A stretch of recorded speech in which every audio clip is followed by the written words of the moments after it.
Hi, welcome to Kevin's Pranking School. Today we're gonna learn the basics prank. You know what that prank is? Tower. No, not really a tower. Will you look at this? You see that? That's gonna be our only equipment.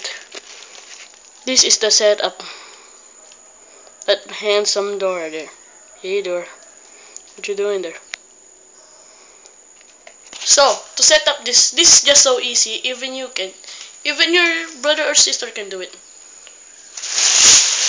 First, take up the lead, and first. Then second, put it right here. And be sure no one suspect that you're gonna prank them. Because that will ruin the fun, is it? Let's go after I prepare this. Sorry about that. Oh, remember,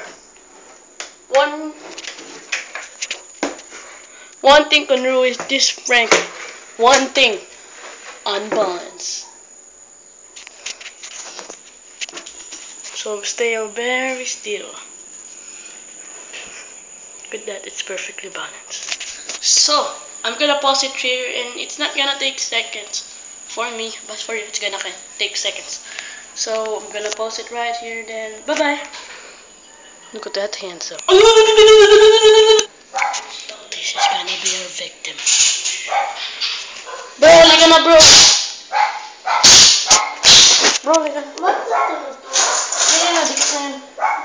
Nadikit na? Ay, sige na. Dito na ako nagma-Minecraft. Pero sa taas. Anong gagawin doon? Pinalad ko yung gun. Lugi ako. Oh, sarado to, boy. Nandun sa kwarto ko yun. Naka-video ka na? Nandiyan sa kwarto. Come here. Come here.